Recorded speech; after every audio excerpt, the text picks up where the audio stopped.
n'ekigulalo gikyalo sigenda bawa kalowoozo njala tutandike n'ekigulalo gikyaleero kyokka kyengenda obbawa tugende mu maaso era nga ekigulalo gikyaleero njala kijja mu mboozi eyaffe ffenna bankuba kyeyo ekigulalo gikyaleero njala kijja mu ffe bankuba kyeyo lwaki ndiise ekigulalo gikino nga kyabankuba kyeyo bokka lwansonga nti mpulira ebigambo bingi ku social media kuno nga bitambula nga bantu boogera ebikikinikene nga atamanyi lwaki abyogera ebiseera ebisinga tugamba nti bwogende bulyambwa mwatta olyambwa bwogende bulyambwa mwatta olyambwa kitegeeza nti bw'oba ovudde wamwe n'ogenda mu kitundu ekirala olina okugoberera obulombolombo n'ennono n'obeerayo n'omatira kyekiryo ffenna bali ku kyeya bava e Kampala tujja okukola tukimanyi tuba tuzze kunyaga kuba tuli babbi ffenna abajja mu nsi ezitali zaffe tuba tuzze kukola tuba tuzze kunyaga era ebiseera bisinga nti ababbi teboogerera ku kizigo era ensonga z'ebula zisigala z'ebulaaya mu kigulalo gikyaliwo ng'era tegeeza baganda baffe mwenna abajja ku kyeyo oba ogenze mu nsi oba oli Kenya oba oli Dubai oba Saudi Arabia oba oli Yemen oba oli Dubai oba oli Europe oba oli mu America oba oli Canada mu kigulalo gikyaleero ngenda kutwala okuba omulango ogutakungula okuvumirira abaana ab'obulenzi n'ab'obuwala abayina emimwa egy'oluwewere nkiddamu mu kigulalo gikyaleero nvumirira abavubuka n'abaana ab'obuwala abayina emimwa egy'oluwewere ebyebulaaya bisigala bya bulaaya tebisaana kusaasaanya kubanga singa twali tusaasaanya ebyebulaaya singa buli omu yeewuunya kiki ekikolebwa ebulaaya ate muntu yandyegadde funa visa kujja bulaaya kati njala bakubiriza omulanga nga nkubira ba YouTubers mwenna abali Uganda abakola interview ku baana abayina emimwa egy'oluwewere njala bagamba bw'obanga tojjangako bulaaya era nga tomanyi kifa bulaaya tobuuzanga ebibuuzo bya kisiru nkidda mu ba YouTubers mwenna nammwe abavubuka bajja ku byeyo ne mulemererwa oba ne mbanga mwagala nnyo okubalaba nti muwogera nnyo please ensonga z'okukyosigala zaakukyo tebazoogerera wansi wala wonna olw'ensonga gwe YouTuber abuuza ebiseera ebisinga tolinnyangako nanyonyi tomanyi balamuza tiketi ya nyonyi tomanyi bwe bakikola ki bwe bafuna visa naye lujja n'obuuza ebibuuzo by'ekisiru mukola mirimu ki ku kyeyo biki ebiriyo mukola biki n'obuuza kati bw'osanga ab'emimwa emiwowere najja nayogera ebigambo ebitaliko mitono waggulu ebimu biyinza okuba nga bituufu naye nga tetwandiyagadde famire zaffe oba abantu bamanyi emirimu gye tukola e Bulaaya kati kambategeeze eno e Bulaaya ng'ovudde gy'ovudde nga ffe bannayuganda bavudde gye tuvudde mu Uganda tujja mu nsi zino ebiseera ebisinga kiba kizibu nnyo okujja nga wasoma diguli zino oba olina 5 n'okola omulimu gwennyini gwe wasoma kizibu nnyo era tukomekkereza nga tugudde emirimu egy'enjawulo ng'emirimu egyo bw'ogibuulira munno ajjako owunyamu lwaki okola omulimu ogwo naye nga gwolina okukola okufunamu ssente kati bw'olaba omuntu ng'azze ku kyeyo n'ava ku kiba kimulemeredde ate ebintu bino byogera nnyo abantu ba feriya ngoberedde nnyo ba ferias abalemereddwa ekyeyo boogera nnyo bayina emimwa emirebevu boogera nnyo ekibakwatako nekitabakwatako gwoba alemerwa ku kyeyo si wonna tebagenda kulemerwa no eri abantu bakoze ssente ku kyeyo nga tasobola kukubulya ssente azikoze mulimu gundi azilonga azitasse muntu Interpol temunoonya ensi gy'akoledde tebamunoonya nti yasse omuntu bavubuka mmwe ne bakyalammwe abadde e Kampala ne mutandika okweyogezanga obwano bako oba ogwalumanzire ebbere please mutuyambe temwonoona kitiibwa ky'abankuba kyeyo kubanga njala babulya nti ekonomi ya Uganda kati ebitundu 65 ku buli 100 emiridde ku bantu bali mu diaspora abakola emirimu egy'enjawulo nkiddamu mwe abantu balemeddwa ekyeyo bakyeyo ferias oba bakyeyo dropouts mulekeraawo okwogera emboozi ezitakwatagana bw'oba olemeddwa eri akyali strong era anoonye ssente gwoba olemeddwa sigala ku kulemwako leka abantu bali mu kukola ebigere mutambula mwogera simanyi ono simanyi yeryamu that is wrong gwe lwaki teweeryamu ofuna ssente kubanga ye mugagga ono ayola kasasiro gwe kye kyakugana okuyola kasasiro okufuuka omugagga ono anaaza bakadde gwe lwaki tewanaaza bakadde naye n'ofuuka mugagga nga ye bw'akola okitegeera simanyi oli akola McDonald's gwe lwaki tokola McDonald's kiba kitegeeza nti gwe olina ekikyamu ku mutwe ekizibu kye tulina abalemu ekyeyo bano balowooza nti balemeddwa lwakuba nti baasoma nnyo no okusoma kuyamba kubala na kusoma otherwise ati w'okukola n'obuvunaanyizibwa busigalamu ggwe kyovula nti osanga omuntu agamba nti yasoma nga mwavu nnyo ng'ataasoma mugagga kyekyo kati mwe mwogera nnyo okusinga okukola e Bulaaya kukola si kuleekaana kati mwabalemeddwa ebulamu mudde Kampala ntandika okwogera ebiga bitakwatagana please mulekeraawo mind about your business oba oli yeryamu it's none of your business taliiriddeemu ggwe oba oli anaaza bakadde, it's none of business, tanaalizaamu ggwe. Oba oli ayola kasasiro, none of your business, gwe tomuyodde. Naye muve mu kwogera ebigambo bitalinako mitwe amagulu. Eno tuli Bulaaya twajja kukola, teri kitaawo teri nnyoko. Bw'otakola tolya, era bw'otakola tojja kufuna woosula, bw'otakola tojja kufuna kyodiza kigule magala ddiba. Kati mu bavubuka mmwe abajja ku byeyo nga walemwa e Uganda najja ne ku kino wakolemwa, please mutuveeko muve ku bantu bali mu diaspora. Oba oli akola mulitu as long as nti asobola okuliisa family ye, asobola okwerabirira, tapangisa, yeevuga, gwatudde ku ka microphone abuuza ne gwabuuza. Mama Nacha akubanja emyezi 3 mabega. Nawe kennyini avudde ku kyeyo. Bakutikka butisi ng'olemeddwa okukola. Naye odda ku microphone bakubuuza otandiko ab'egindi bakola bati. Muganda wange ganja kubuulira. Mulekerawo okuwoloboka ebintu mutamanyi. N'odonga lime emboozi ya bed space. Bw'oba tosobola bed space nga nawe yakulema eno dde Kampala. Leka bali mu bed space kubanga obulamu bwe babutambuza bafuna ssente. Mulekerawo okuwoloboka ebigambo mutamanyi. Ekyeyo kisigala kyeyo kyovula tuba tugenze kulaaya genda e Bulaaya olayo oleete ssente kola ng'omuddu olyenga omwami ssente tebalya ssente ku nsi bbiri ssente bazirira ku nseegi eno twajja kubba oba kukola bw'omala okukola genda oteeketeeke wammwe oddeyo ng'oli kiboosire nga ssente zo zirina kati abalemeddwa ekyeyo be basinga okwasambirira ku social media era mu ba YouTubers abajjako abantu interview nabo mukoze ky'amaanyi nnyo okulabisa abantu boku kintu balina mugaso so nga ate babayimirizaawo kati interview muzijja ku bantu abakyamu omuntu ng'ali ku kyeyo tasobola kwogera kiri ku kyeyo yafunye ekigule magala eddiba mubuuza bafeeri abakyeyo drop outs bemubuuza ebibuuzo nga talina ansa yakyo omuntu afunye ssente ku kyeyo nga batazifuna bwe Uganda tasobola kwogera kigambo kimu kiri ku kyeyo mu minding about your business nze mbadde ku internet kuno omwaka nvuga gwa 6 sogera nga ko mulimu gwonna guli mu kitundu wembeera oba Dubai oba mu America oba Canada oba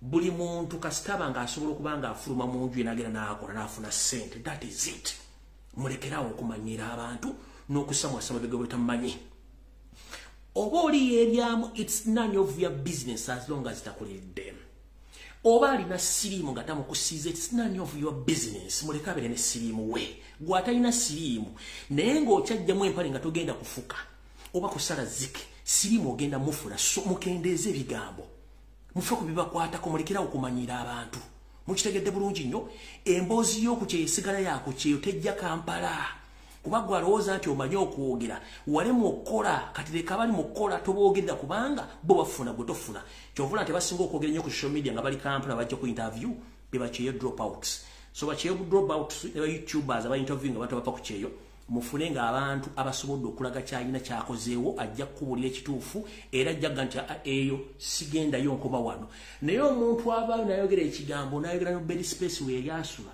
oba kafulati we yali asula ne ssente ze yali afuna n'ebizibu byasana ku mu diaspora eyo ze tulita mbaata kabuzi oba embaata zaneti mukitegedde bulungi nnyo so mukomye omuze ekigwalo gye nkikomezaawo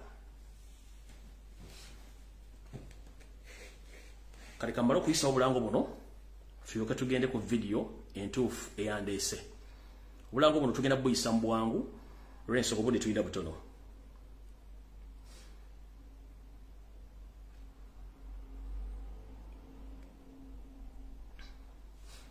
obulango tugenda buyisa mu bwangu akalanga akasooka mwena abagala ogenda mu ggwanga lya Canada now programs bbiri program esooka bagiyita the third annual gender based violence ejatangirira ku mwezi 29 omwezi gwe11 omwaka 2024 ekomekerezebwa na ku mwezi mu December omwaka 2024 omulamwa gender based on violence and international intersectionality okubi ebisinga byonna ku musomo guno oba conference eno ojja kuba nga obibuuza ku simu gye mbasomera buli lunaku eri +1 647 929 0340 ejja kubeera ku Toronto Airport Marriott Hotel 901 Dixon Road Toronto on M9W 1J5 ojja kubanga osobola okubanga obuuza ebigenda ku conference eyo then nina wano mwenna abantu abagala okugenda era mu ggwanga lya Canada one world conference jenjala obayizigirira endala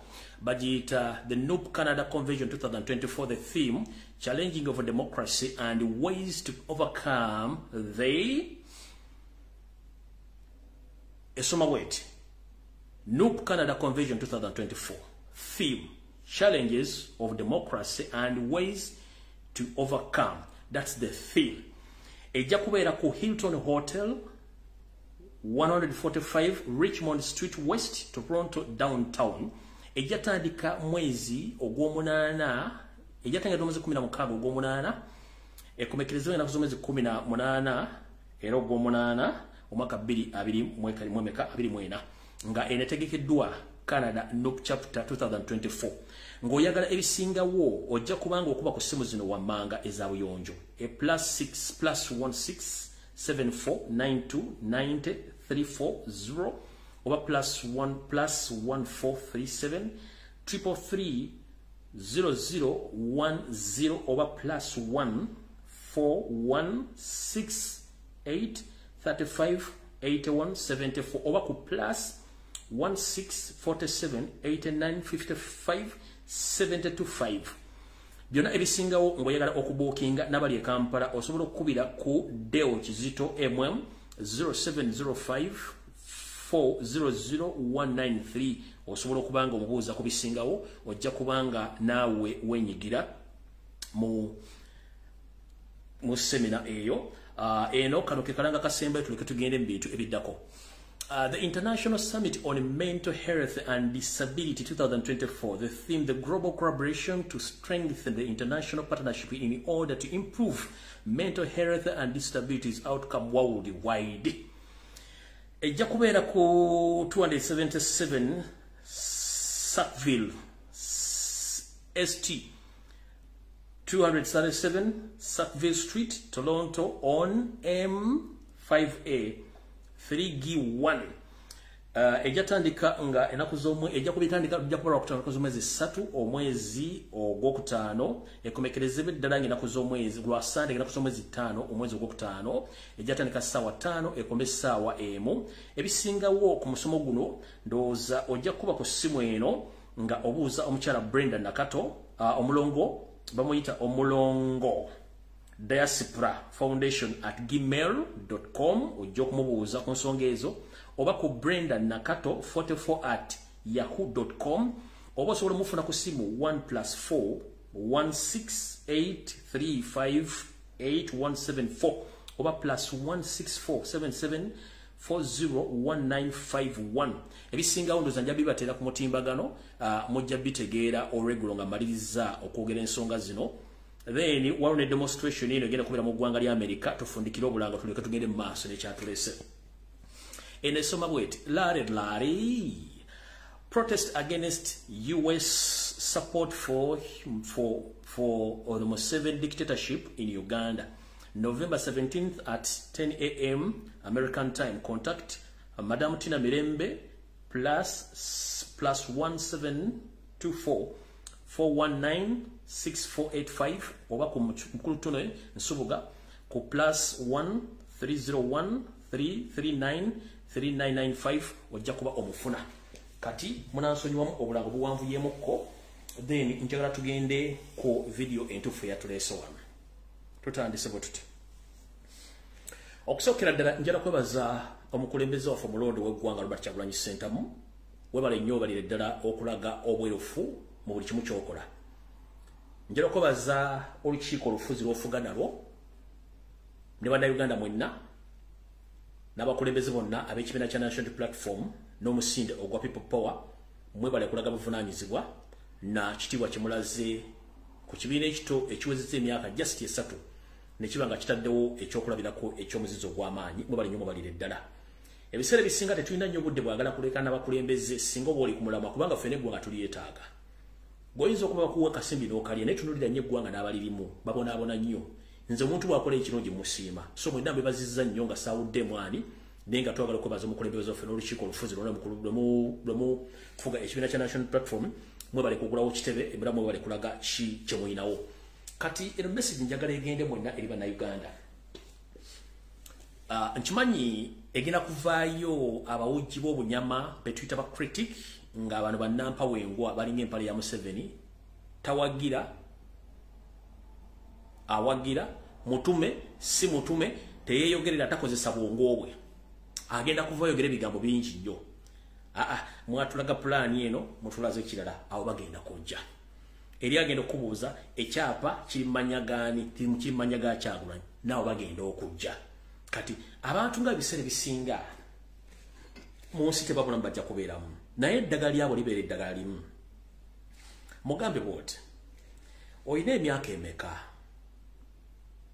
aje kubula mala kubulira emyaka omugambe wanye byobufuzi akubulira ansa bwamanye byobufuzi mugambe Uganda yafuna independence mwaka ki akikuddemu omalo mugambe Uganda yatandika enkola ebina byobufuzi mwaka ki akuwe ansa era omugambe nti wa yatandika ebina byobufuzi mwaka bwe guti nti ebina byobufuzi byatandika mu Uganda byali bimeka nti byali bibiti nti obadde okimenti buli kibiina kyafunanga ssente okuva mu gavumenti kubanga kiri mu constitution nti ye ebiri kibiina ekyo ssente ze kyafunanga zakikolanga muki a simple answer tolekana na kiyenje ng'olina ddumu ebibuuzo byemba wadde ne taxi zemba zobabuuza tobuuza tolekana muntu yenna mugambo wanye byobufuzi nti ye multiple party system mu Uganda yatandika de tunaku bwe ruti nti ye ebiina bye bibadde mu Uganda bibadde opposition bate bifuna sente bade bifuna sente nti ye sente bade bazikola muki ojja kuba omugembe kato mugende within the period of 3 years nopuze yakamala ekyo kyesobodde okukola mu sente zebagiwadde ne project nzazekoze ojja kuba maze okumala Egobye mu temuleekana n'abantu kubanga abantu bano babasomesa okulaba nti banafuya n'okusiga erinnya ekyamu Kyagulanyi naye nga tegubasiga erinnya yabasiga enziro yabasinga okutegera kati temuleekana n'abo bakritiki bagenda kubeera mpaka ekirala era bw'osanga critic mugambe nti please bw'oba oyagala ebisingawo ekibiina kya NUP kiri mu mateeka era kirina office ezo nti ye eyabuuziza nti ekibiina kya NUP ebyapa biri mu mannya ki ebiri ku kavule mugambe no office za NUP ziri nzigule genda bakuwe details ebyapa biri mu mannya gani ebyapa biri mu kibiina kya National Unity Platform so si Robert Kyagulanyi Center ebyapa biri mu mannya ga Kyagulanyi by'ebyapa bibadde byekamooca kubanga ttaka liri mu mannya ge kati ekitebe akizimbye ne kisajja kula kirina ekizibe kyakyo yamaka gamuddidde proti yemuddidde mannya ge so ekavule ebyapa biri mu mannya ga National Unity Platform so Robert Kyagulanyi Center ayagala okumanya information ekwata ku ekyo genda ku kitebe oba genda ku district land board obuuze ettaka lire kavule limanya gani bajja kuwa details dani okujja kubuuza abantu okuba ku mukitegedde as simple as that ebintu kati tubiteeka ku mmeeza n'obira bulungi genda obuuze ekyapa kirimanya gani bwe bakikuwa kirimanya ga Kyagulanyi nga kiri ku olubiro tokijje ku Nasalodi jangu okibuulire nsi ekyapa kirimanya ga Kyagulanyi ekyo kitegedde ekirala akugamba nti volume eri wansi refresh your phone please ekirala bwakugamba nti batulaze plan ate baleese ekirala mugambe what please tuli mu nsi etakkiriziganya na mateeka na biragiro yes plan bagibawa ekizimbe ekyo state council eye Kampala yagana okwaprovinga plan eyo ekyo ne bakyesonyiwa wabula bwe baba wa sente bwe bafuna sente ezo nga plan balina okukola ekizimbe ekyo yali ya billions 4 eza Uganda okuzimba ekizimbe ekyo okuggwa naye ekizimbe ekyo okukizimba okuggwa kyali kigenda kukyupayinga space nene nnyo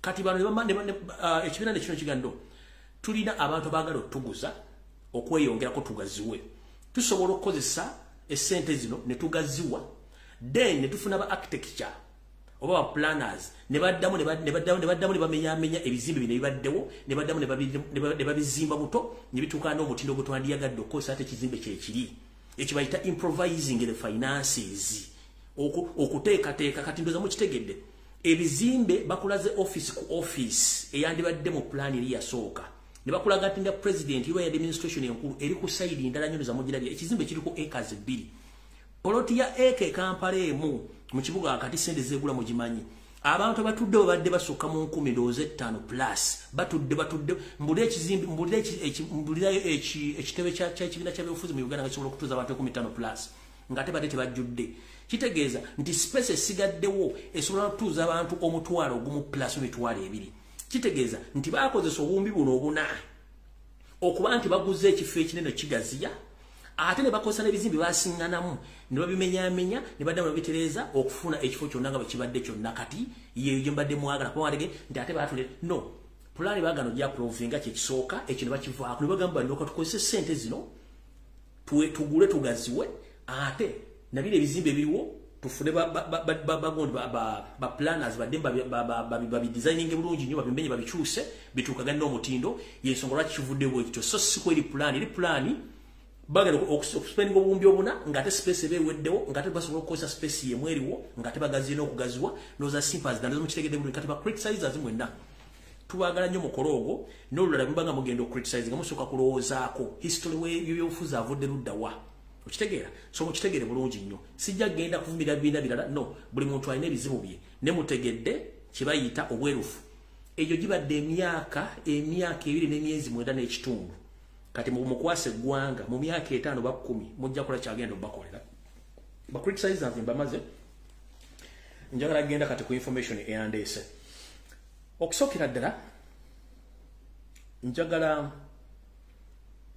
kutegeeza bannayuganda mwenna eggwanga lye tulyagala by all means naye mulina kyemutamanyi kyekiriwa kankibagambe nakoze video rokusatu nemba nyonyola buli kimu ngenda baletera abayindi bonna abasasulwa n'ebizimbe byabwe na buli kimu byonna mbirina wanne teri TV ebirina teri radio ebirina teri muntu yenna birina kujja ko Museveni yabira ne Bank of Uganda Museveni babirina nze nina details abayindi bonna abasasulwa amanya gaabwe sente z'abasasulwa buli kimu kyonna mbirina bibaletedde olwaleero tegeeza munno saasanya video kagenda tandika butandisi kyenjagala obagamba kikino bannayuganda amanya gayinza Lumbuye TV bwe kubikira togisamba mugere gome kubikire kubanga siye ebisoma mwina kyemutamanyi bwe nakoze video crocs nemba gamba nti Yoseri yabagamba yetakolerera imwe yekolerera ye ne family ye kubanga mwalowooza nti abakolerera sitabakolerera bayina ebigendererwa ebyabwe bimutamanya ebigendererwa byebiriwa byebigenda maaso okokyupayinga enso gitwala okokyupayinga enso ne gitwala agenda gikola atya alina kukozesa mmwe kennyini okutwala ebigendererwa bye maaso. So Museveni is using Ugandans to occupy Uganda as a country. Nkiddamu Museveni okutuukiriza ebikolwa bye ebyokweddiza eggwanga Uganda ayina kukozesa mmwe kennyini omuyambako ng'akozesa amagye poliisi bannabyabufuzi ne bannayuganda bennyini okumuyambako okutwala ensi eyo. Avuma Kyagulanyi oyamba Museveni okujjuza abanyarwanda mu Uganda. Avuma Kyagulanyi oyamba Museveni okujja abantu ku mataka. Avuma Kyagulanyi oyamba Museveni okutwala ensimbi z'omuwa omusolo. Avuma Kyagulanyi oyamba Museveni okukulaakulanya Rwanda. Avuma Kyagulanyi oyamba Museveni okusaasaanya abanyarwanda okwetola East Africa. Remember, nabagamba mission ya Museveni ne kakampuni k'abatuusi baagala kukola Tusi dynasty.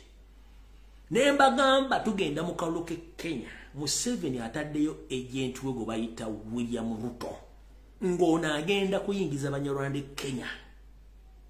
Nemuga alumbira kanywa kazire sinywa kazire wadde muyina munywako. Wayisewe banga kiyagambye nti Kenya is free to all Africans. Kitegeeza yagigudde starting next year, kitegeeza yagigudde. Kati munyarwanda agenda kuyingira e Kenya. Twade tulyawo ne pirata agambye nti buli muntu wa Africa yena waddembe okujja okuyingira eggwanga lya Rwanda azinonga zitolina visa. Kati ono abagulidde ne Kenya bagenda already Kampala bamaze okuchupa mwe muyambako without your notice nti omusajja muyambako kola emirimu gino gyonna. Wakitegeera ekyo tuyita mwe muyambako Museveni okutuukiriza Tusi dynasty. Nenga Tusi dynasty eringa bonololunda gonya n'ogiyabiranga ekyali ento bwe bali okukula. Of course erina okukulya kubanga terina kyegenda kuzzaako tekyalina kyekwetaaza. Kati mwe bannayuganda mwe muyambako Museveni okubba ettaka, okutemula abantu, okuwamba abantu kubanga akimanyi ali ku position omutuufu gw'alina okuteekako ettomi nga bwe yaliteeka ku Ameeni. Awo tuvuddewo. Era nyongera kubajjukiza bannayuganda mwena naddala abasajja bannakabala bannayuganda buno obubaka bwammwe mbalamusizzaako bannayuganda bannange mwenna gye muli. Nze siyomba nammwe era sirwana nammwe nedda. Obuzibu bwange njogera n'abantu abalinga endiga zenfuirawo omulere nga tezimenti nnyinza nziyamba buyambi bategeeza ebintu bino bitya. Museveni taliyagalako Munnayuganda olunaku n'olumu.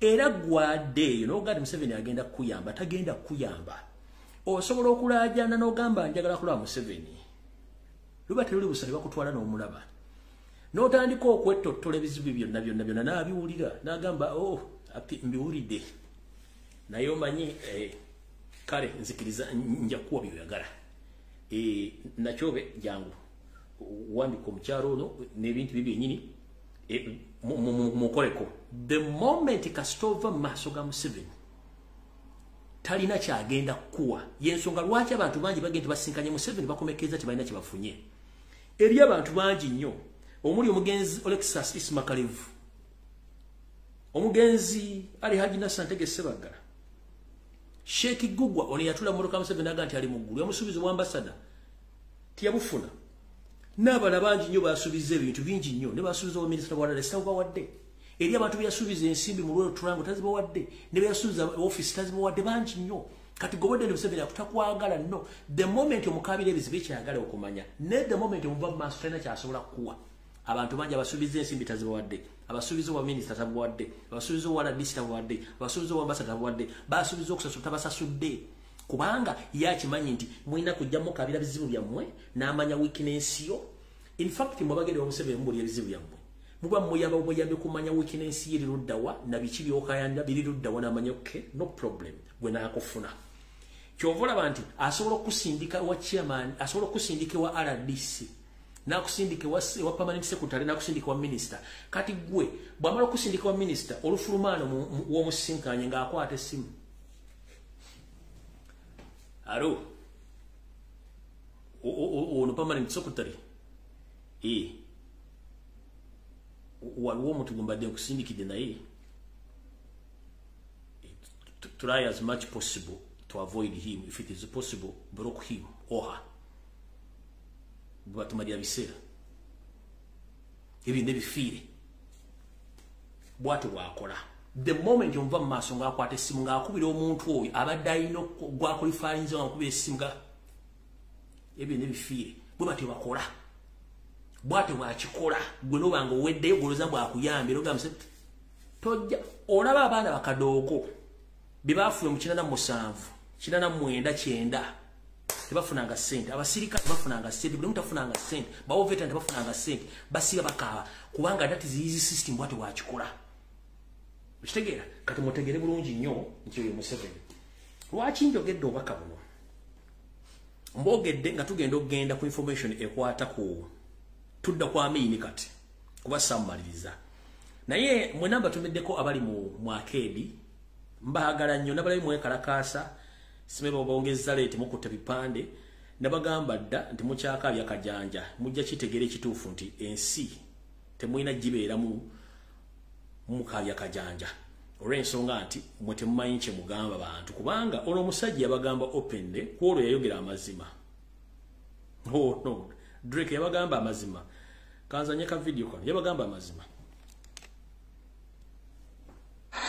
bizimbe ndoza ninanga bibiri naye ninaba abakama banga abanteekamu obwesigwa nimbaddukanyiza emirimu gyabwe ndi mukozi mwakiwulula yabagamba nza amazima kanga bawuli n'ebizimbe bibiri ebisigadde bakama bange bakama bibani ye first family ya Museveni ne mudda Museveni batongeze kankabadiremu bizimbe ninanga bibiri naye ninaba abakama banga abanteekamu obwesigwa nimbaddukanyiza emirimu gyabwe ndi mukozi mukitegedde muli mukozi kati njala tutandikire ku mukyalo ono mulyoka mukakase nti Museveni talina kyabeetaaza mukyala w'omugenzi Idi Amin Dada ng'alaajana wulira bulungi nnyo we tugenda okuva naye nga tetunagenda eyo wulira omusajja bwe yabagamba You call me a leader? Eno de ilunganya jatela. I am an enemy Achi jadegi padano of the people. Jadegi padano enugi. I am Ekisirani. Sorry? I will be Ekisirani. Aberu salo kisirani ni dano. I will be a curse to the people. Aberu kuong pingma ju kuong ni dano. Okay, akugambye nti kisirani kati muwulire omukyala w'omugenzi Idi Amin Dada ng'alaajana naye yalowooza nti bw'anaayogera ne Museveni batuuka Museveni ajja muyamba bantu bangi bafeesinze ekintu kino. Madina Amin atuuse ku yafeesi akakiiko akalwanirira eddembe ly'obuntu ettuntu lya leero ng'awerekerwako omu ku bazzukulu be ne munnamateeka we Erias Lukwago. Bazze okuwaayo okwemulugunya kwabwe eri ssenkulu w'akakiiko kano w'ekiseera okuyingira mu nsonga ze ne gavumenti alabe ng'afuna obwenkanya. Mwandu Madina Amin ow'emyaka 69 atuuse okwoza ku mmunye ng'alombojja embeera embi mwali. Lwaleero nina ebizibu bingi egamba ebinjogeza bwenti. Mukazi mukulu ono agamba nti azze asisinkana Pulezidenti Museveni n'amwanjulira ebimuluma era n'abaako baamukwasa okukola ku nsonga ze naye mpaawo kavaayo. Anyaniriza bulungi, ayogera nange bulungi, ne mubuulira obuzibu bwe nnina. Ne mugamba gwe wanziza sirina maka, enjumba zange zirimu ba gavumenti, omusango nagusinga, lwaki tonfunira kisa mumpa amayumba gange nembeeramu n'abaana bange. Madina atulaze ebiwandiiko byonna ebizze biwandiikibwa bapulida ba pulezidenti okukola ku nsonga ze. Pulezidenti yawandikira abapolisi sifunanga na ansa kutegeera baagiddamu baagala kiki, ennyumba wo baazigabana ate nga bamanyi teziri mu musango ne kafeti zibeerako naye tebakifaamu. Madina era tukakasizza nti n'akasiima ak'emitwalo 80 ezaamusuubizibwa buli mwezi bazimuwa lwe baagadde. Buli lwangayogera neebaza naye sifunanga neneebazizza era nze ntambula bigere. Okusinziira ku pulida wa Madina Ssaalongo Erias Lukwago ssemateeka akirambika bulungi nga nnamwandu wa pulezidenti bw'alina enkizo okusigala ng'alabirirwa gavumenti eriko okutuusa lwafa ng'aweebwa ebintu eby'enjawulo omuli obujjanjabi, ennyumba, entambula n'ebirala. Era amateeka gamuwa ebintu byateekeddwa okufuna nga nnamwandu w'omugenzi naye situmanyi lwaki gavumenti ebintu ebyo tebimuwa ate ng'amateeka gabirambika bulungi. Essuubi alirina mu kakiiko kano okulaba nga jjajjaawo afuna obwenkanya. Samale Kyesakye kyekiri kye mbagambye emabega wali omusisinkana ne mwogera nakkiriza olufuluma geeti kabaka kuweddeko. Kabaka koze ki? Kabaka kuweddeko.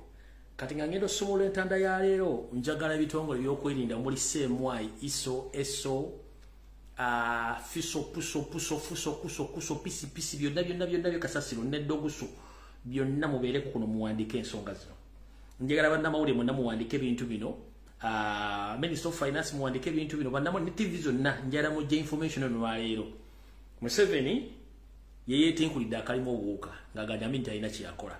Era nazza abayindi okutwala property za Uganda ng'ate omugenzi Idi Amin yazisasula mbaleetedde bwino buli omu agenda kwewuunya. Kati n'ekirala kansooke mmala okusomesa ano embuzi ezimu ezaabitanga.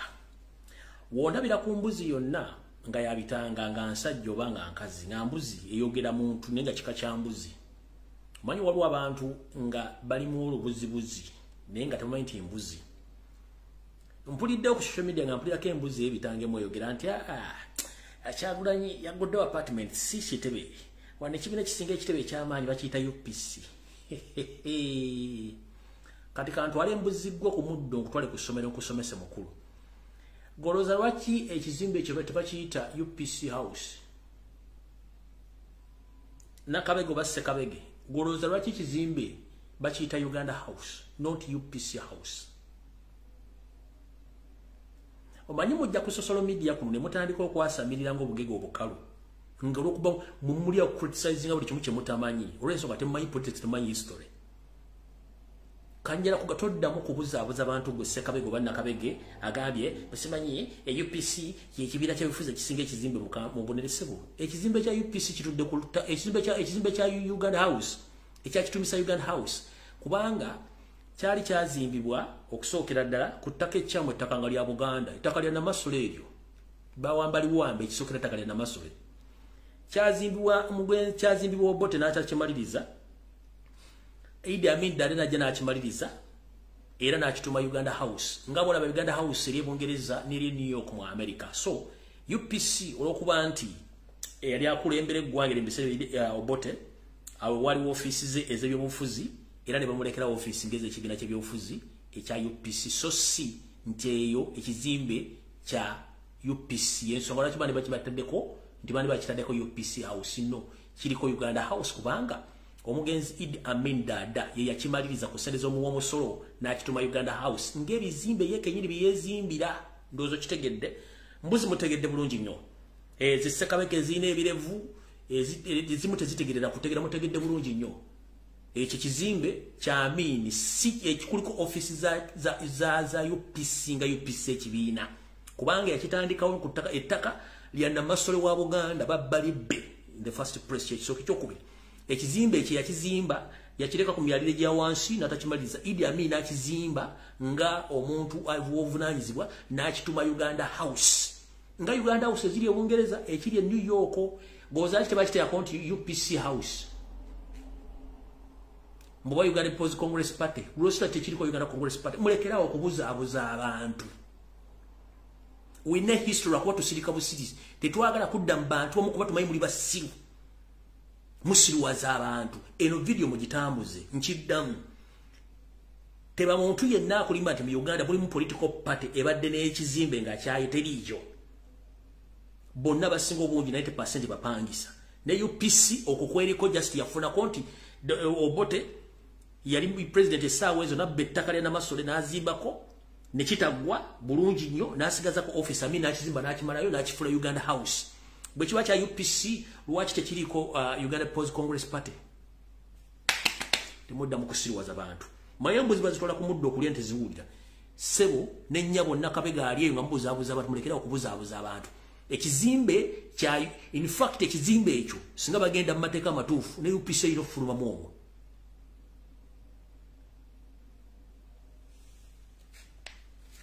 kukitegedde bulungi so mwembuzi eziri eyo embulaboya eziri ku social media okubuzaabuza abantu ekizimbe bakiyita Uganda House courtesy of Idi Amin Dada as it is in New York as it is in UK bwe kiba kya UPC kyandibadde kiriko Uganda People's Congress Party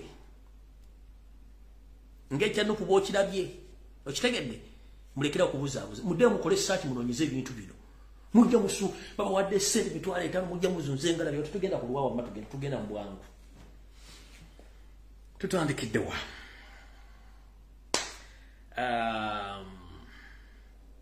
tuddeyo kwa Amin byakola oba tugende bugenze mu maaso ndowooza obudde engeri gye tulina obutono katugende mu maaso ekirala njagala okuvumirira ebikola ebigenda mu maaso mu ggwanga Madam Anita Among, the Speaker of the Republic, the Speaker of the Parliament of the Republic of Uganda, and your Deputy, Mr. Thomas Tayewa. With the due respect, sometimes we don't want to abuse you or to call you as a lot of, or to relate you to uneducated people. Because you failed to use your offices in the proper way. You are the lawmakers, and the parliament was situated, or the parliament is the pillar of the government which was formed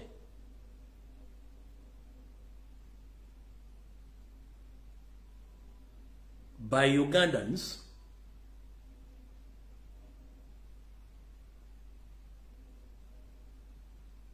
on behalf of Ugandans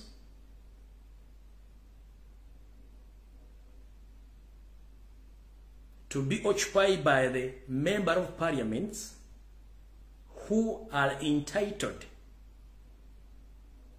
to who are entitled to mumpulira bulungi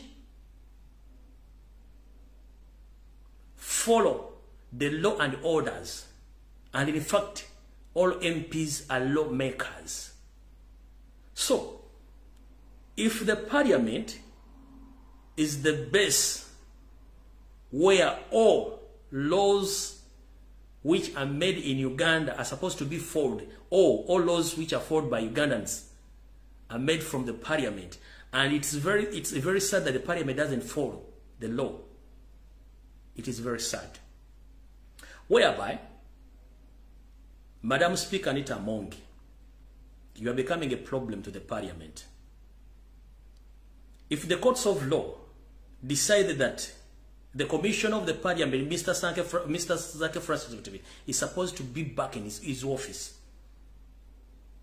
and you refuse to acknowledge the orders from the court, and you pretend that to be the speaker, you are supposed to be the first person to obey the laws of the Republic of Uganda. But if you refuse to obey the orders from the court, that means you are in the wrong house. Because it's the court which ordered the commissioner Zake Francis to go back or to occupy his office back. But you and your deputy refused the Honorable Zake Francis to reoccupy his office again. So which kind of nonsense is that? You are the lawmaker, but you don't believe in what you are appointed to be in that office. You don't accept, you don't. How can I term this? How can I term it? You are the speaker of the parliament. Which parliament?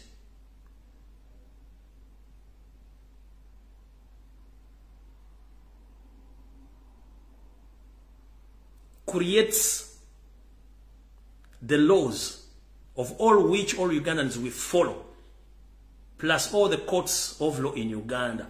But the courts of law instructed you to allow Zake to occupy his offices, and you refused. So who is fooling who? Nchiddamu. A parliament yakolebwa mu mateeka era etulibwamu abaga amateeka ago nga gwogi kulembeddemu si bwe kiri, naye amateeka malu gakola mugasindikira kooti eyo bwebanga yagambye Zaake adde mu parliament adde mu ofiisi ye, kati ate nga gwe okola amateeka n'ogawereza kooti negamba nti Zaake adde mu ofiisi ye n'ogaana, kati gwe olowooza amateeka g'oyisa ng'ate toyagala gakwate obanga ogawakanya kiba kyakulabirako ki eri abantu, eri ani aba asumbuwaani?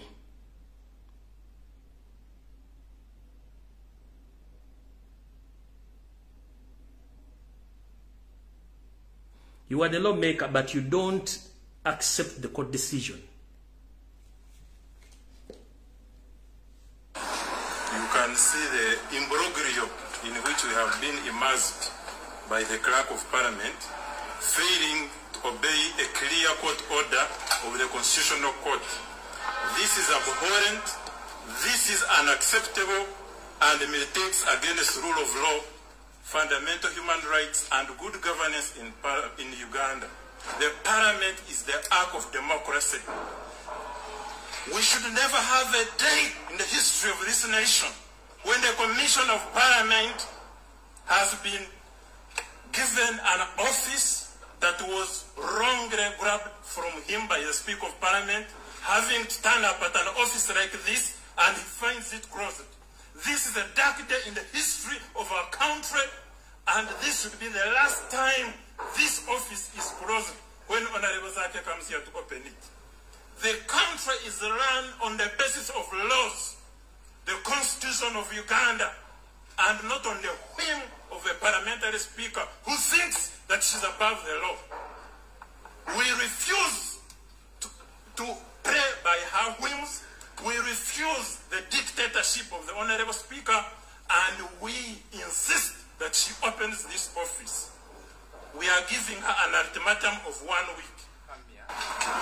For over a month, an order from court came to this institution, ordering it to immediately reinstate me. It actually addressed me as a parliamentary commissioner.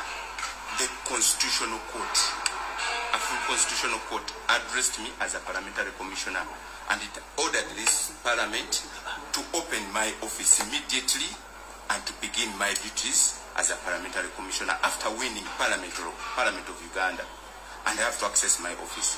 It is very disturbing that this office, up to now, it is still locked. My keys do not work here. The locks were changed. And you know, in the manner in which they came and attacked my home, with my family there, took away the can, everything, whatever they did, up to now, nothing has been. Chembademba gamba nti ekitongole ekibaga amateeka bwe kibanga ate kitekigoberera amateeka agava ate mu kuba parliament bwe baga amateeka agaba ba MP bwe baga amateeka gatwalibwa ne gasayiningibwa omuntu ali mu ntebe y'obukulembeze bwamala gasayinga ne gagenda mu kooti netambulira ku mateeka ago okulamula emisango bwe mala okulamula emisango poliisi negiyamba kukwatisa amateeka ago kati wanga kooti ensukkulumu yeyagambye nti zaake akome mu ofiisi ye nga amateeka bagalagira ng'ate parliament yennyini yekola amateeka ago ate nga yo tekkiriza mu mateeka tuba tuli mu ggwanga ki kyovula mbagambye nti bwebanga parliament yekola amateeka ate ng'eyisa olugayo mu mateeka kitegeeza tuli mu buzibu nti n'abali mu bifo ebyo tebateekeddwa kuba mu bifo ebyo naye tetugenda kulwawo olw'ensonga nti bo nga bo bano bazanya byabufuzi tebali mu mateeka kyovula nabagamba nti ensi etokolera mu mateeka tesobola kukulaakulana kubanga buli omu ayagala byakiyaaye okuyisaawo ensonga ze kati tugenda ku nsonga eyatuleese ensonga esooka okutegeeza Museveni n'abantu be nti abayindi basasulwa bulungi nnyo omugenzi Idi Amin Dada era kino kyakonfamingibwa ku biwandiiko by'engendo balagako olwaleero mutegere bulungi nnyo kyenjagala mutegereko bulungi nnyo nti kooti n'abantu mwenna kasoke ndowooza mbalageko wano kuzimu ku biwandiiko ebiraga nti abayindi bano babuuzibwa n'okubuuzibwa ssente zaabaweebwa zadda ludda wa tutandise bwe tuti wano bagamba nti India asked to explain the $2 million compensation.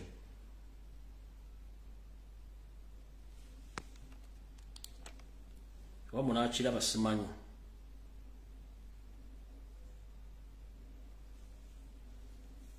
Kandabe temusobola okiraba. India yabuuzibwa ku miliyoni 2 ezasasulwa abantu baayo obukadde bw'O $1 okunyonnyola ssente zino tugenze maaso kati mwenna Museveni bakeera okulimba nti Amini obufuzi bwe tebwali butuufu era tebubalibwa era naza n'abayindi abo ebintu byaffe ng'agamba nti abayindi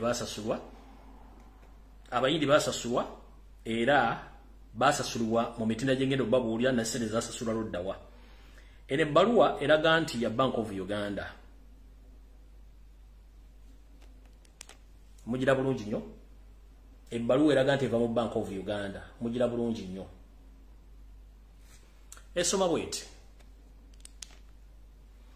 Bank of Uganda. Office of the Deputy Governor 37/43 Kampala Road, PO Box 7120 Kampala. Telephone number mu biseera ebyo yali 314-1223 258-441. Oba fax yali 61059 ne fax yali 231548. Uganda. Ebbaluwa eno yawandiikibwa ng'eva ndowooza ku muko gwa D.31 ng'esoma 7th June 1999. Esoma bweti. D/Chief Ministry of Intelligence and Security, Uganda People's Defense Forces, PO Box 11201 Kampala. Esoma bweti. Attention, Major Noble Mayombo, dear sir, investigation of compensated exploited Asians' properties.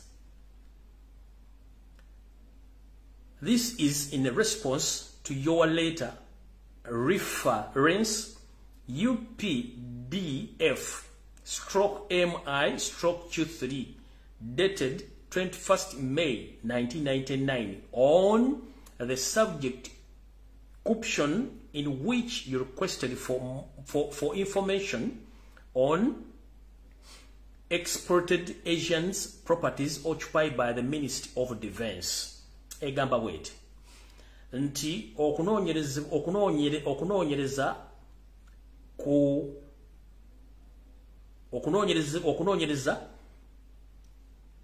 kukulirira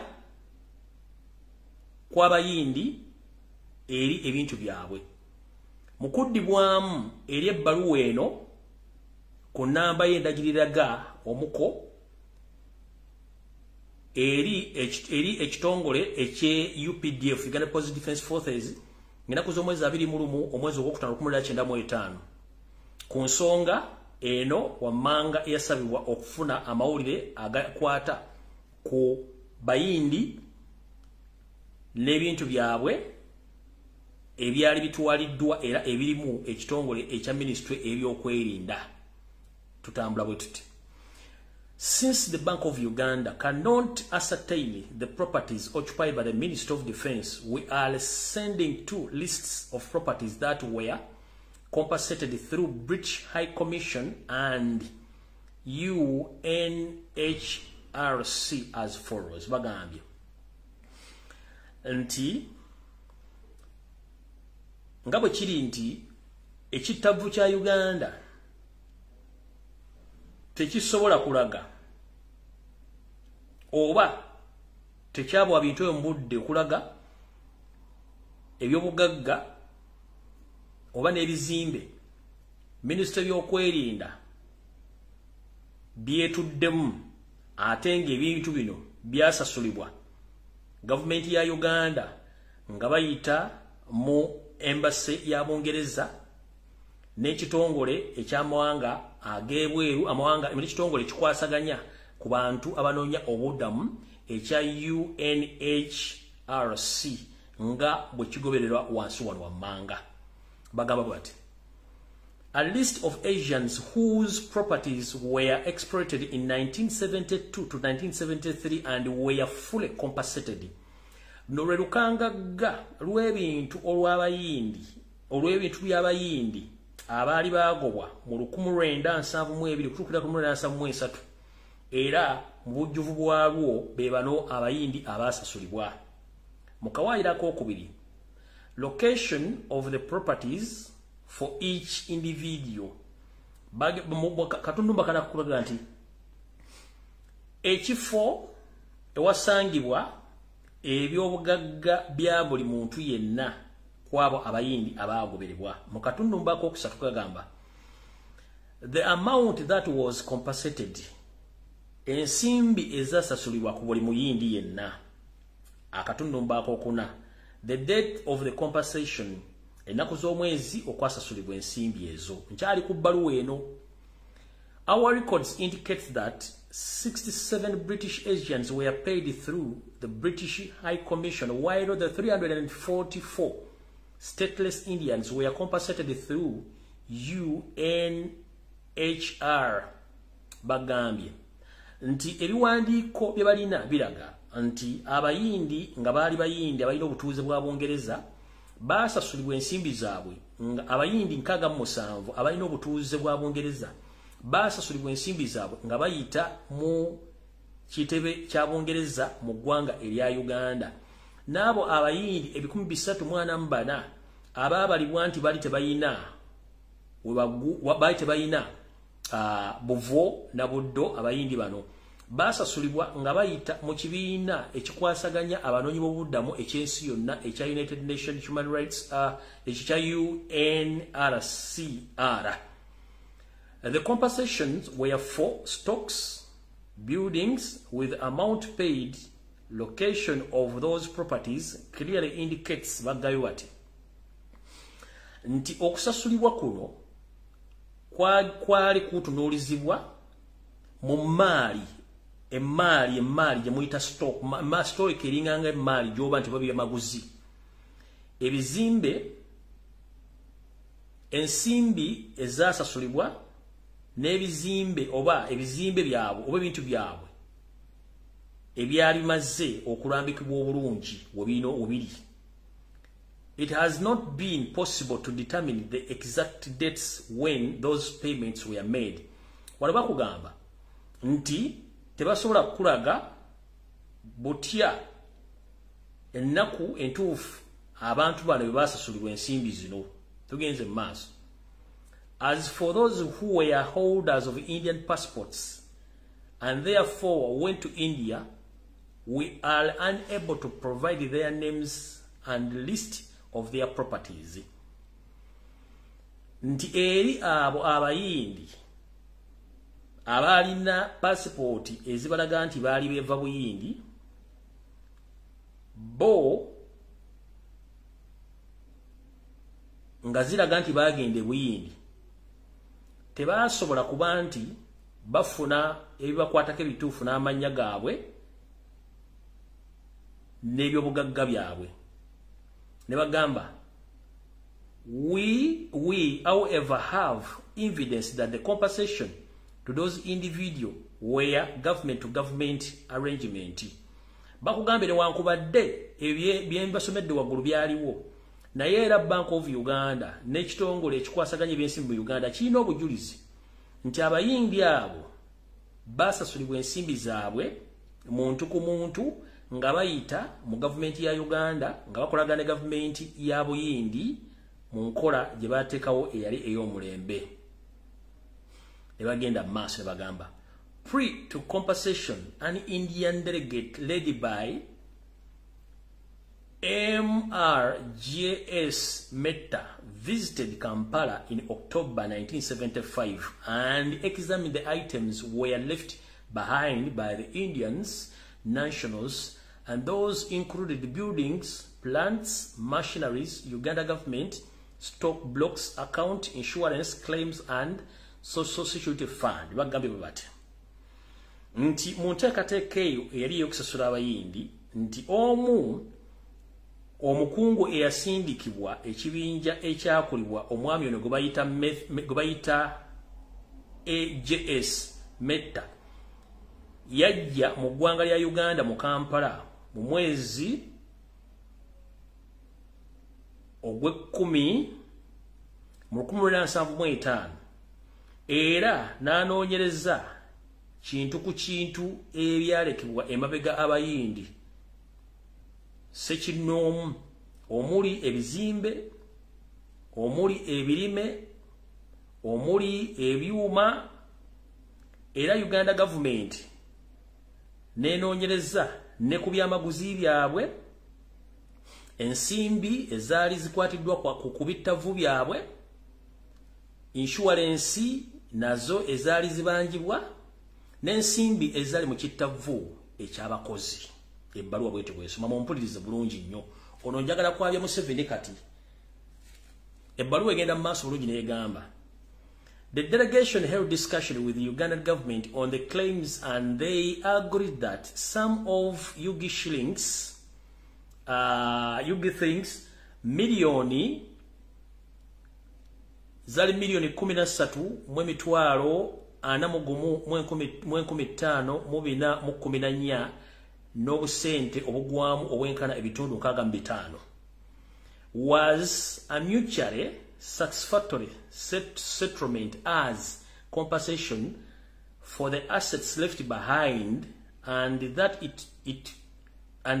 it be paid to Indian government for disembodiment of claimants. Bakugambye nti oluvannyuma lw'okusindika omukulu oli n'ekibinja kyeyajja nakyo munaku mwezi omwezi mbasomedde waafunibwawo akafubo akalimu eggwanga akalimu abakungu ba gavumenti ku nsonga z'okukkiriziganya ku bintu ebyabalibwa era ensimbi mu mwaka gwa 1975 ezaali ziwera obukadde 13 mu emitwalo 41 mu 15 n'obusente obugwamu sente ezo ziraga nti zasasulwa bulungi nnyo eri ebyobugagga ebyalekebwa abantu abo abayindi era ne gavumenti ya India ekimanyi bulungi nnyo nti abantu abo basasulwa. Tugenze mu maaso. This amount was converted into the United States dollars with a check of $1,622,714 n'obusente obuli mu siringi senkaaga eza America. Sente zino given in January of 1976 to His Excellency Mr. Bipimpal Dash, Deputy Ministry of External Affairs, Indian government by the President of the Uganda, Idi Amin Dada.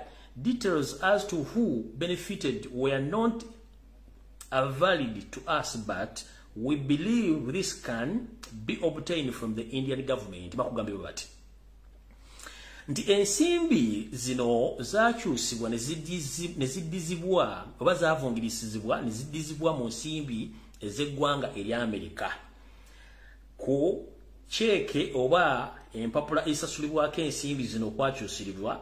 Sente zino zavaamu akadde kamu mu mitwalo 6,27 mu 2017 zigwamu ng'ensimbi zino zaweebwayo ku nnaku zaweebwayo mu mwezi ogw'olubereberye mu mwaka 1976 nga zino ensimbi zaweebwa ow'ekitiibwa Mr. Bipimpal Dash ono nga yali amyuka minisita akwataganya ku nsonga za internal affairs ku nsonga ez'omunda mu gavumenti ya India. Era kino kyakolebwa yaliko omukulembeze w'eggwanga mu kiseera ekyo omugenzi Idi Amin Dada.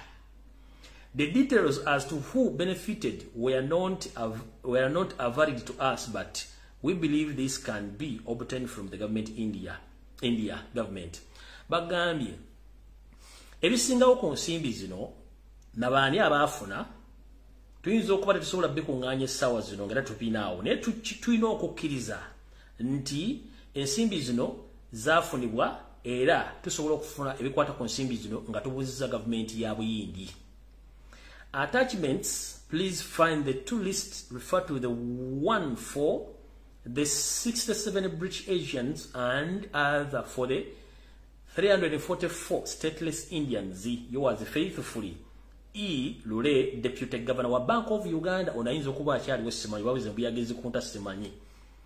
Bagambye ebyongerebwako ebikwasaganya ku nsonga ezo n'okufuna olukangagga lw'abantu abo okuli abayindi abalina obutuuze bwa Bungereza 67 n'abo abataalina webadda oba bataalina buvuna buddo abayindi awere 334 zonna zezo nga bwe tuzibawadde. N'agamba nzowo ebyaddala E. Lure ngono yali amyuka gavana wa ekittavu kya Uganda. Kati mukulu Yoseri tibahabula tabaisa mutano wakale kyensi era mizezede ensanga bisibe teri TV mu Uganda ina information eno goji no gisirikidde ne Bank of Uganda bino mwagano biraga abantu nkimanyi ne British Embassy ebiri ne British government ebiri ne Indian government mwabima public okubitegera no siga million zero yesawe yokukwabya.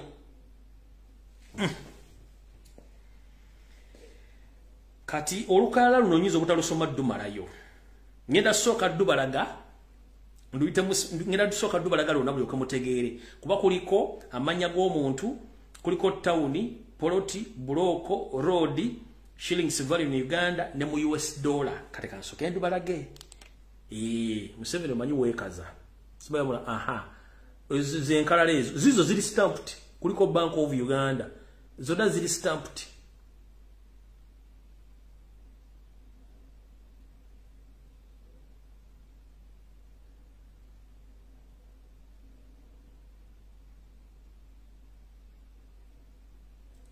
Zona zili stamp tujja gambo za nasalo biki nga namanya agamu mazibu ga kusoma kubanga gasi mu kalenga ate mu records gabayo.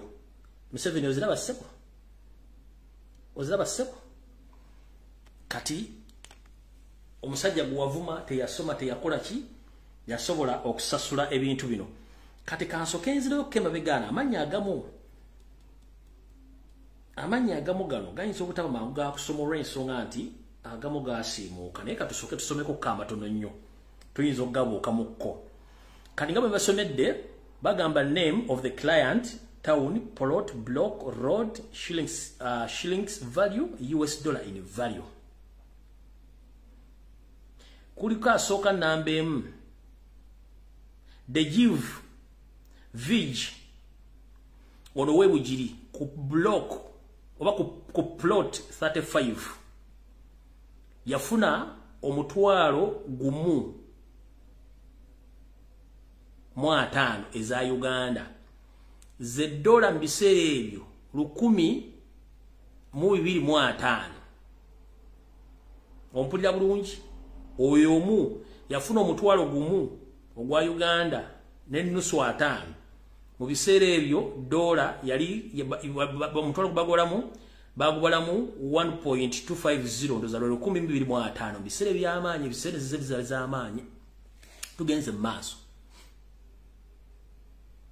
kwaliko ku pal ole yali bugiri block 1 ono yawewe 3,000 eza Uganda zizali dola 375 kuliko de give era yona asoose yaina town bulofa plot 11A to 12C block 103A olugote balulaze ono yafuna emitwalo 11 mu kasanvu mu 10 mu 65 ne bamuwasereza America zali siringisi omutwalo gumu mu 10 mu lukaaga mwana mu mukaaga oyo kwaliko Allah vije busembatya block or plot 25 wano block C yafuna emitwalo 2,200 ze dola 2,705 ebintu bino biwanvu sijja tuyinza nobisoma ne Yesu n'akomawo nekyo mmanya nti olukala luno lwonna in fact kyengenda okukola ayinza okugamba nti tebiri legit eno Bank of Uganda ngenda kuz'omwezi 1995 Director Trade External Debit yiyo stamp mugira bulungi nnyo ayinza okugamba omwana byasoma asoma bifu yiyo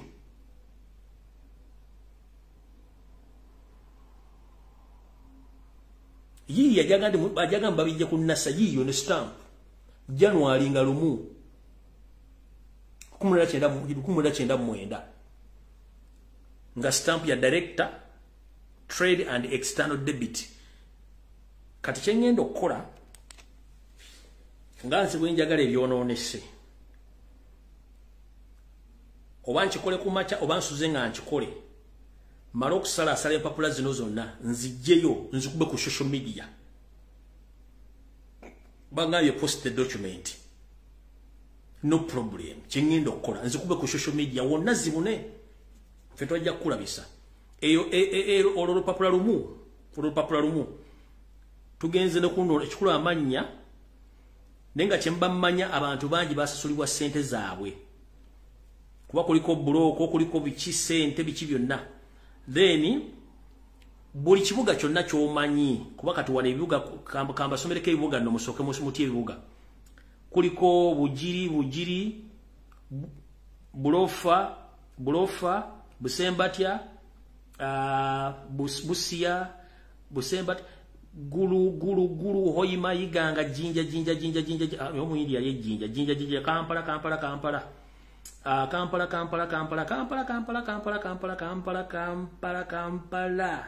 Masaka Mpiji Masindi Kabale Mbale mama mulimu solo TV kibyo ndanga mu kimayibo ngenda bita kale misabiro dilingene esinze sigera kulekana ngenda bita Kati ne tugenda wano eri abayindi nga bo balina ebyamaguzi byabwe n'ebyamaguzi bino babisasula ssente n'amini ebyamaguzi babisasula ssente. Kati kubayindi abafuna ssente nga ziyita mu kitongole kiri ekya United Nations kuliko serial number, properties, former owner, value ne shillings. Zino zimu Poloti Kampala, Singi Guraka, bamusasula emmali ye emitwalo 415 mu 933. Modern Africa Wear, ono yali ina company bagita Modern African Wear. Abali bagikoleddemu ndo information mugimanyi no company mugimanyi. Eno waliwo Poloti 19 Cooper Road Provision Store. Yafuna emitwalo 815 mu mukaaga n'obusente obugwamu. Bali bagita Provision Store. Tugenze ku Poloti 3 Transport Load Alua. Yafuna emitwalo 16, yafuna emitwalo 16 mu bina. Ono ye walua. Then Poloti 14 16 Commercial Street Masindi.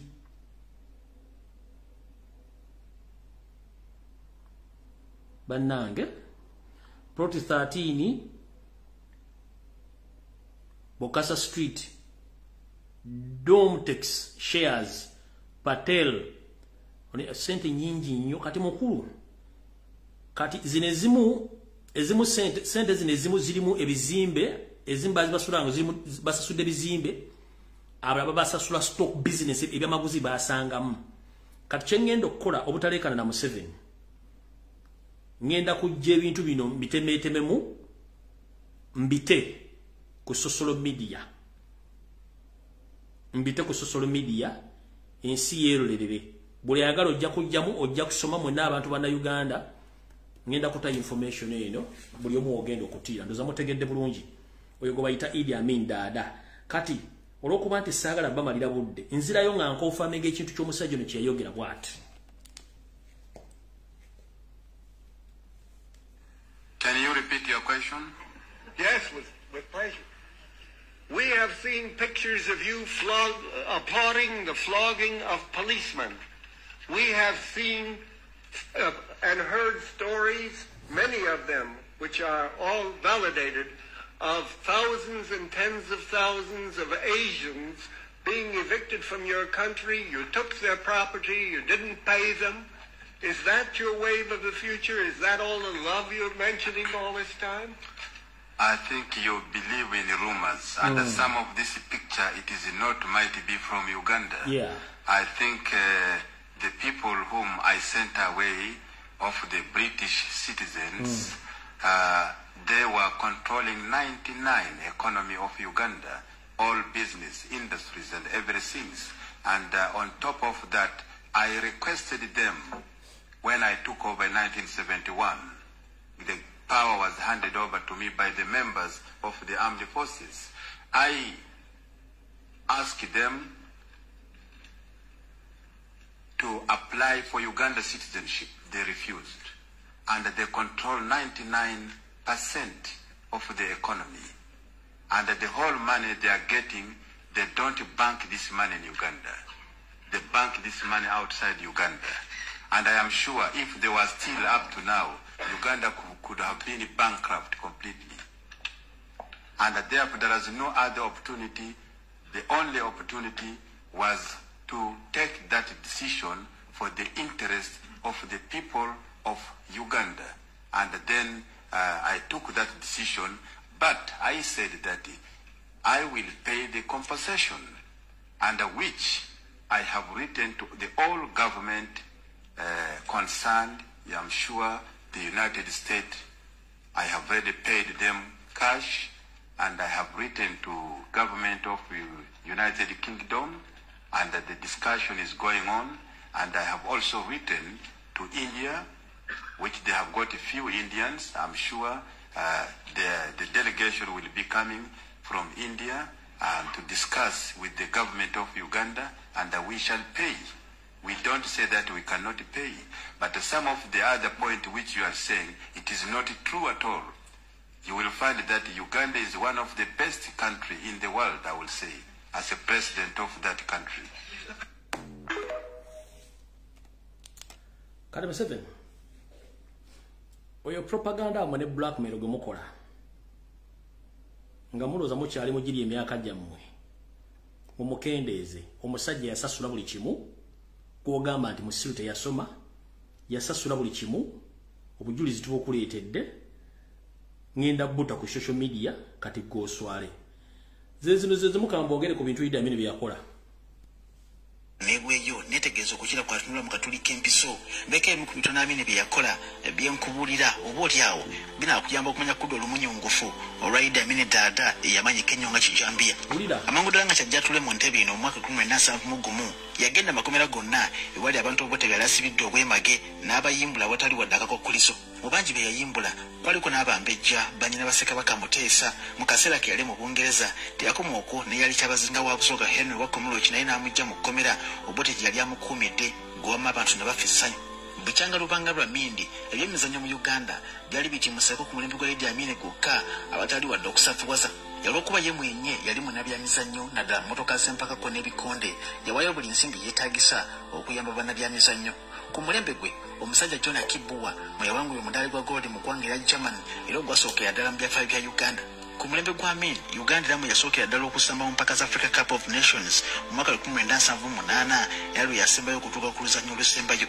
Omusajja musituganya ekiri yasoma naye yalina eriiso ly'empungu erirengera ewala yakirabanga Uganda terina hotelu zigali kwoleka eziweesa ekitiibwa olwo nga Uganda eteekateeka okutegeka olukuŋŋaana olw'amawanga ga Africa gonna oluyito lwa OAU y'akaseera ako.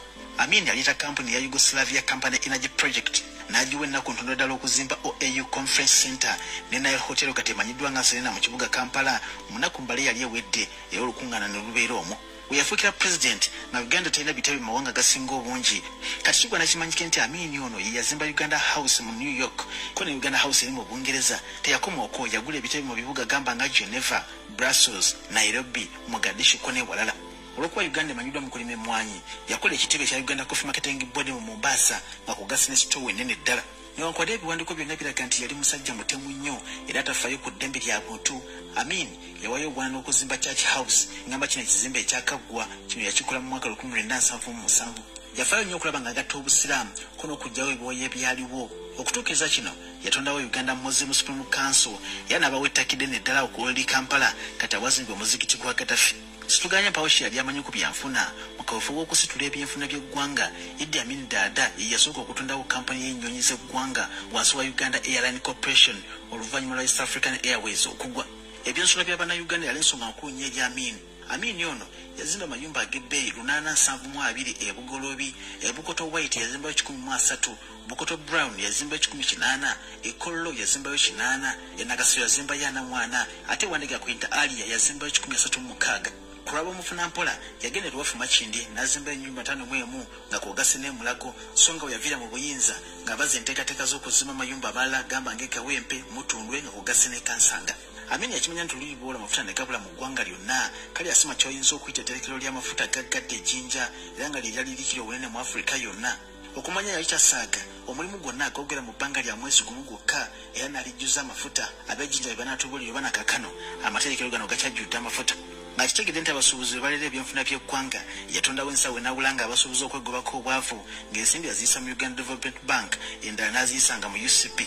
Ng'ekitongole ky'eggaali y'omukka ekya East African Rail and Harbour Corporation kigudde Amin yatondawo Uganda Rail Corporation mu mwaka 1977 ekitongole kino kati kikyaliwo kansubira eggaali ezaali ez'omukka kati z'amasannyalaze. Mu byempuliziganya Amin yalengera wala ddala yaleeta satellite 2 ezasookera ddala mu ggwanga lyonna okunyweza ebyempuliziganya emu yagiteeka Mpooma ate endala n'agiteeka Ombaki mu West Nile mu kaseera ko nga mu Afrika yonna amawanga galina satellite gaali 2 Uganda ko ne Nigeria. Olw'obufunda bw'obudde mukambirese gamba ng'amasomero amangi ge yazimba amalwaliro enguudo ko n'ebirala bingi ddala kyokka omusajja ono anenyezebwa nnyo okugoba abayindi. Simanyi nti oba mwenna mukimanyi nti yasooka okubegayirira abafuna obutuuze mu Uganda ne bagaana yatuuka n'okubasaba babeeko ensimbi ze basiganga mu Uganda era ne bagaana n'abasaba batandika okufumbirwanga ku bannayuganda kuno okumya okubasosolanga era nakyo ne bakigaana. Mu byonna Amin yakizuulanga Uganda abantu bano bali bagifudde ennimiro ng'amagoba ge bajja wano bagatwala mu mawanga gaabwe okwekulaakulanya. Ebyanfuna mu maaso g'abatamanyi byanfuna wandigamba nti byali bikulira ddala naye nga byali mu ngalo z'abayindi, kale nga baali batuuse n'okuzinyisa Uganda ku ntuli. Kinamine bwe yakimanya n'abasaba bamuviire. Abeni yafuga Uganda nga ya myaka 9 kyokka, kati wayise emyaka 44 Bucyangamini ava mu ntebe. Simanyi lwaki abakulembeze bakyatujjukiza ensobi ze yakola nti ze zitulemesezza okukulaakulana bulijjo.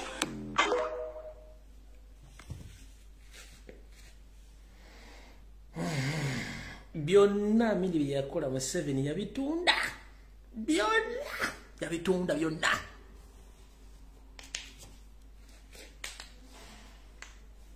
Byonna yabitunda byonna. Oyo boy abakubanga kuva no kumena musanvu mugumu yafuga Uganda nakati. Singa Uganda temanya America, singa temanyi Bungereza, singa temanyi kasasula mu Dubai. Ono chali singa yaliwo. Kati kamba wa Genesis katunanyo musoka mu Museveni. Museveni kenyini mu lugwero yakugamba nti yalwanyisa Amini okuva olunaku lwe yawamba mpaka lwe yamusuuza omulimu gwe. Museveni yattanga abantu during Amini's regime Samene tukiddamu. Although abantu ba state research agents omuli amama babazi bamuwanga fresh information ne batta abantu okuddugaza erinnya lye. Ekyo Museveni kenyini akikonfessing nti we had to deal with Amini. Ate mwizoga bino ebyogera sibiriiwo.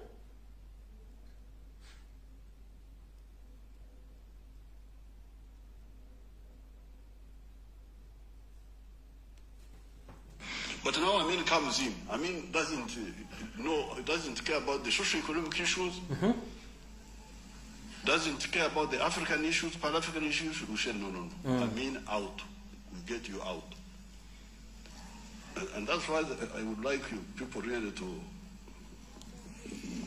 know what they are talking about. Amin thought it was a joke. He came.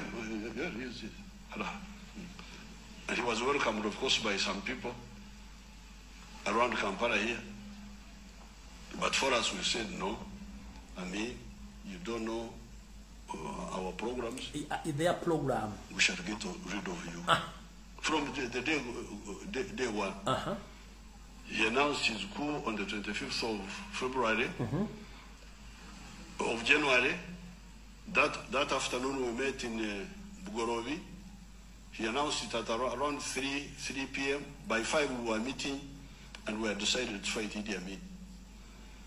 And we spent I spent the 26th of January getting some money from the bank. 27th I entered Tanzania at Murongo in the afternoon, in the night, and our war against Idi Amin started.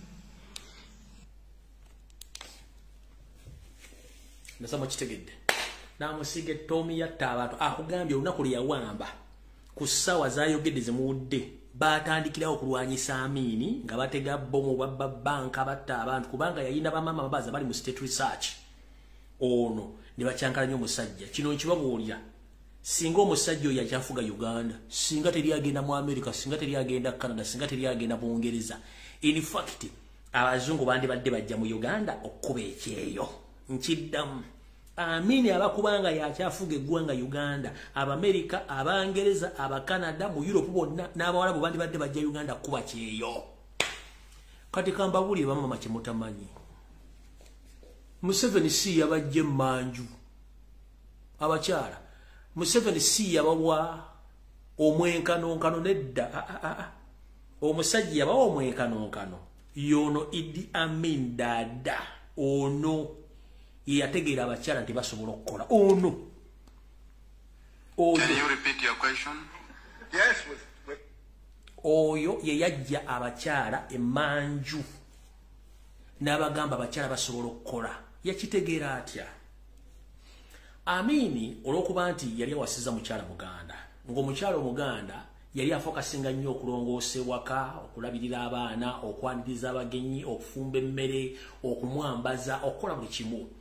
Ate nga bw'agenda musiza abazungu agenda okulaba hoteli zijjudde mu bakazi bakola service, kufumba, kuweereza, kwalabula buli kimu. N'agamba no,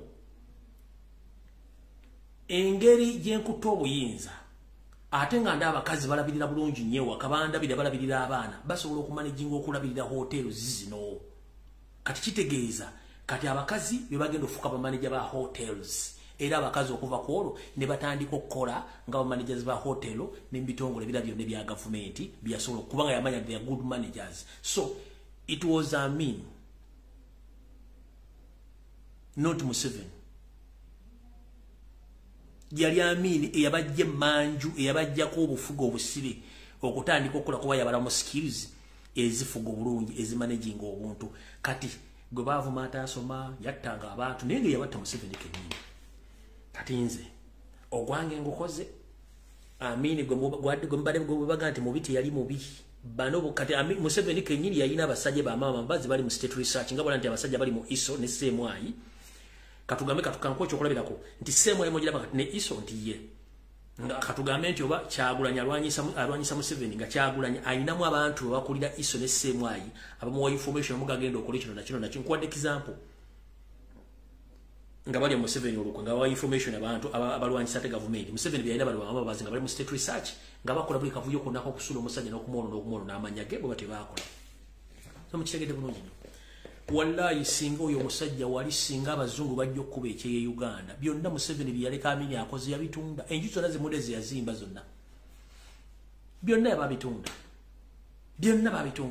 gwayita omusajja mubi. Kati kanve ku live kuno mala okutema empapula zino nzireke nga nzibasulire ku social media mwe munamanya kimuli nsasula mudda nza Museveni ndiwo mulabisa nakujja obulimba bwe kwa Amini neggwanga Uganda kuba talina kyatukoledde. Ndowooza nakulabaka katono abakyadde tukkirize tusinkane ku Sunday ku ssaawa zijja kuba 2 we ndaba nfunye amaanyi ensonga z'omugenzi Idi Amin Dada nzifundikidde wano wonna Allah we yawummuliza Saudi Arabia amuli asinga okwagala era amutebenkeze mirembe amusonyiwe n'ebyo ebitono ebyamusubako kubanga bakulembeze basinkala ebintu bingi nnyo ebimye basobola bimanaginga ate abantu bakola nabo bibakola ebintu bino ebikyamu naye nga musajja mukulu wonna Amini wooli Mukama akusonyiwe byakusobako ebitonotono naye nga ebingi byonna bya Museveni kubanga bo baalina enteekateeka eyawe gye mbagambye eri mmwe Abaganda abeesiruwaza Museveni yakugamba olunaku Amini lwe yawamba Amini yali abaddirengisa abalwisa balina enteekateeka yaabwe yeneeriwo kati gwe oyamba Museveni ng'ovuma Kyagulanye oyamba Museveni okutuukiriza enteekateeka yaabwe yabatuusa okutwala eggwanga Uganda ogoba Bannayuganda ku ttaka n'okufulumya Bannayuganda bonna okufuluma eggwanga yali enteekateeka temugimanye muli awo muleegamitwe ku social media muvuma Kyagulanye. Akugambye we had our own mission. Amini was delaying us. We had to remove him by all means because he was delaying us. We had our own plans. Plans is, you know, Kati you Ugandans, it's you who are now helping Museveni to implement his plans of Tutsi dynasty. Akuwa center of Kyagulanye, akuwa center akugulirire olimo kwogera ku nsonga ezimu Bannayuganda okuwamba abantu muri mu parliament muri kwepicha muganya okutegeera ati omusajja alina plan mumuyambako to initiate or to finish his mission of Tutsi dynasty. Koti egambye zaake he must report in his office atanita amongi akola mateeka ate ya blocking azaako kudda mu office ekola mateeka kyembagambe nza mukitegedde oye Idi Amin tebaddamu kulimbalimba Musimesu yu yatta abantu Museveni yattanga abantu ng'akozesa bamama mbabazi ngenda kutta details zino zonna mugende mumpawabire kubanga details zino Museveni gozina ne Bank of Uganda muli abantu aba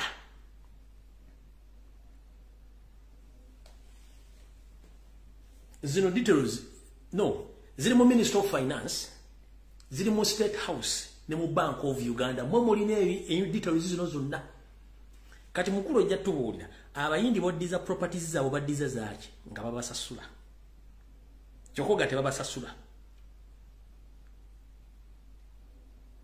ebizimbi byemututenga ku mataka g'abayindi ne mutwala ettaka lya mujja tulya mutwala lyaki details we ziri nze kambiteekere mu folder yange endala ku simu endala mbitemeete ku social media mbite ensi yerolere mulimanya kimulimpa muliokeka mukakase alete mujjako internet zengera bita kamero bisindika mu folder yange nyini kamaro postinga video eno yayi postinga then inte details zino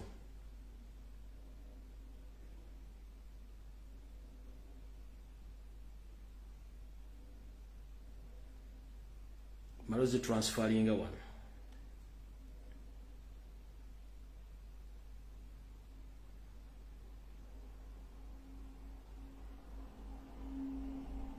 Mwekambate, nyina ziteeka ku social media wonna nenda zita. Mukama bankumire musule bulungi.